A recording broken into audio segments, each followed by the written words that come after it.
ప్రముఖ యాంకర్ గా మారాలా? 24/7 digital media స్కూల్లో చేరండి. వివరాలకు కింది నెంబర్ కి సంప్రదించగలరు. Hi hello welcome to 24/7 news TV. నేను మీ పరిటాల మూర్తి. ఐపీఎల్ ఆక్షన్లో ఎస్ఆర్హెచ్ సన్ రైజర్స్ హైదరాబాద్ అనేది కొంతమంది ప్లేయర్స్ని వదులుకుంది. అలాగే కొంతమంది కొత్త బౌలర్స్ని అలాగే బ్యాట్స్మెన్లు కూడా తెచ్చుకుంది. సో దాని గురించి డీప్గా డిస్కస్ చేద్దాం. అసలు ఎవరెవరిని ఆక్షన్లో వదులుకున్నారు, వాళ్ళు బెస్ట్ ప్రైజ్ పెట్టగలిగి కూడా ఎవరిని వదులుకున్నారు అనేది ఈరోజు మనం మాట్లాడదాం. సో మనతో పాటు సందీప్ ఉన్నాడు, క్రికెట్ అనలిస్ట్ అలాగే క్రికెట్ ఎక్స్పర్ట్ అనుకోండి ఏదైనా. సో సందీప్తో పలకరించి ఎస్ఆర్హెచ్ టీం గురించి మాట్లాడుకుందాం. సాయి సందీప్. సార్, సో ఇప్పుడు ఎస్ఆర్హెచ్ టీము సో వాళ్ళు వదులుకున్న ప్లేయర్స్ ఎవరు యాక్చువల్గా మెయిన్ వీళ్ళని తీసుకుంటే బాగుండేది? భువనేశ్వర్ నటరాజన్ మిస్ అయిపోయారు. అది చాలా పెద్ద లోటు.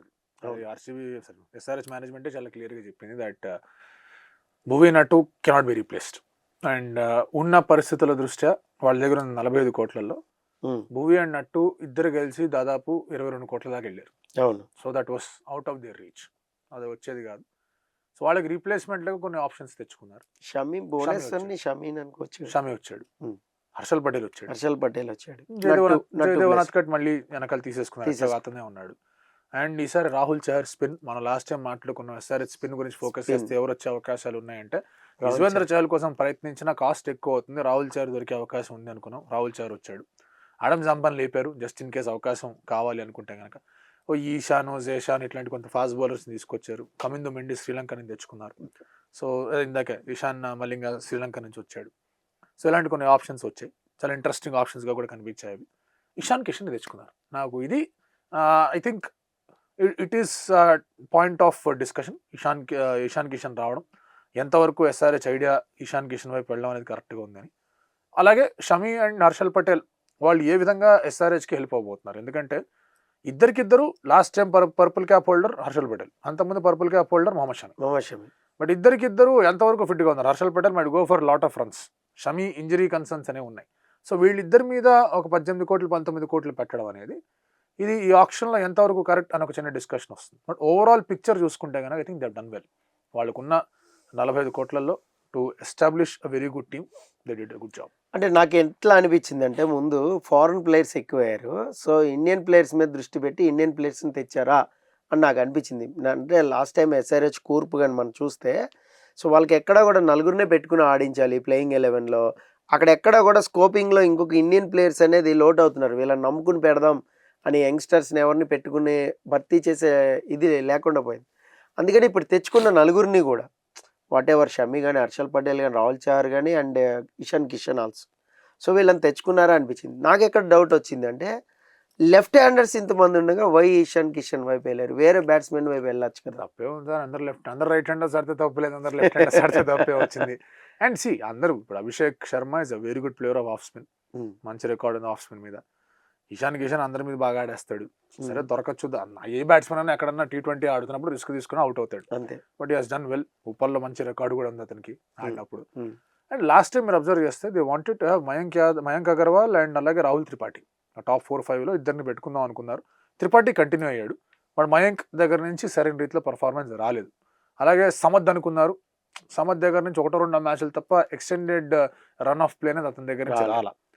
దెన్ షాబాజ్ అనుకున్నారు, షాబాజ్ దొరకలేదు. సో అది సెటప్ చేసుకోవాలి రావాలి అనుకుంటే కనుక you require certain kind of players, at least top ఆర్డర్లో రెస్పాన్సిబిలిటీ తీసుకొని in the flow of T20 జోన్లోనే ఉంటూ ఆడుతూ కొంచెం ఊపందించే ఒక ప్లేయర్స్ కావాలి.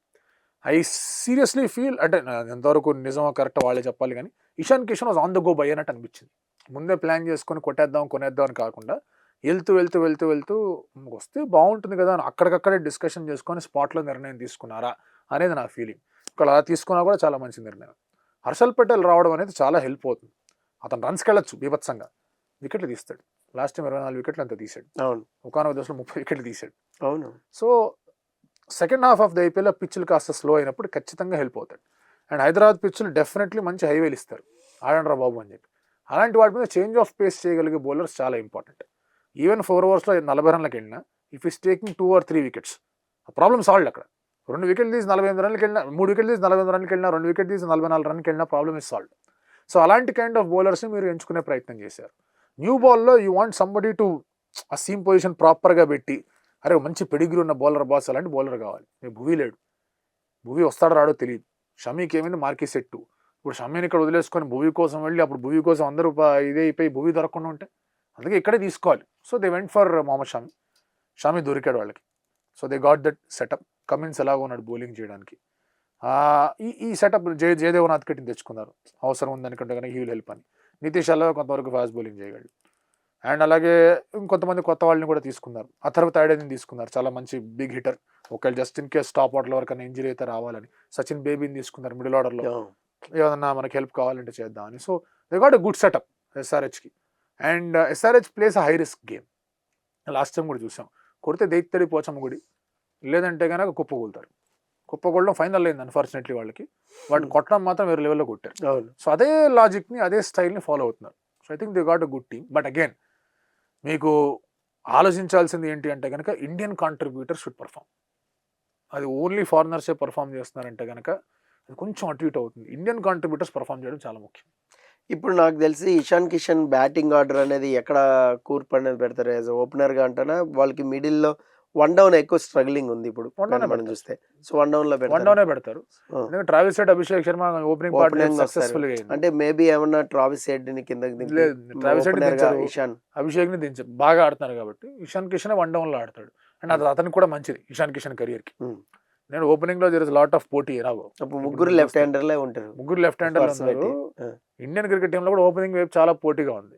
అండ్ రాసి పెట్టుకోండి, శ్రేయస్ అయ్యర్, రిషబ్ పంత్ ఇద్దరులో ఎవరో ఒకళ్ళు ఓపెనింగ్ చేయబోతున్నారు ఈ ఐపీఎల్ లో. ఓకే, సో పుష్ జరుగుతుంది ఓపెన్ వైపు. అండ్ ఇద్దరు ఓపెన్ చేస్తా కూడా నేనైతే ఆశ్చర్యపోను, which I feel is logical thing. అంటే ఇండియన్ టీమ్ కి ఓపెనర్స్ మెల్లగా పెరుగుతూ ఉన్నారు. సో అంతమంది ఓపెనింగ్ కాంట్రిబ్యూటర్స్ లో ఉన్నప్పుడు ఒక natural opener playing at one down and doing well అనేది హెల్ప్ అయ్యే ఒక అంశం ఇషాన్ కిషన్ కెరియర్ కూడా. పైగా అతను కీపింగ్ చేయొచ్చు, బయట ఫీల్డింగ్ చేయొచ్చు. తర్వాత ఎలాగో మీకు number 4, number 5 Nitish Reddy, class అని ఉన్నారు. సో మీకు టాప్ 5 చాలా స్ట్రాంగ్ గా కనిపిస్తుంది. అదే బ్యాటింగ్ ఆర్డర్ స్ట్రాంగ్ గానే ఉంది, ఇటు బౌలింగ్ ఆర్డర్ చూసుకున్నా కూడా స్ట్రాంగ్ గానే ఉంది. పర్ఫార్మింగ్ అనేది మీకు ఇండియన్ కాంట్రిబ్యూటర్స్, ఎందుకు ఇండియన్ కాంట్రిబ్యూటర్స్ పదే స్ట్రెస్ చేస్తానంటే, లాస్ట్ టైం ఛాంపియన్స్ ఎవరు, కేకేఆర్ ఎవరు పర్ఫామ్ చేశారు వాళ్ళకి? వరుణ్ చక్రవర్తి పర్ఫామ్ చేశాడు, అద్భుతమైన రీతిలో పర్ఫామ్ చేశాడు వాళ్ళకి. హర్షిత్ రాణా పర్ఫామ్ చేశాడు, వేరే లెవెల్లో పర్ఫామ్ చేశాడు. తర్వాత మీ వెంకటేష్ గారు చాలా బాగా పర్ఫామ్ చేశాడు. శ్రేయస్కి వచ్చిన అవకాశాలన్నీ అతను సద్వినియోగం చేసుకున్నాడు. సో ఇది చాలా ఇంపార్టెంట్. ఎస్ నరేన్ బాగా ఆడాడు, ఎస్ విల్ సాల్ట్ బాగా ఆడాడు, ఎస్ రసల్ కొన్ని మ్యాచ్లు ఇంపార్టెంట్ వికెట్ తీశాడు, స్టార్క్ తీశాడు. ఈ నలుగురు have been very consistent with their performances.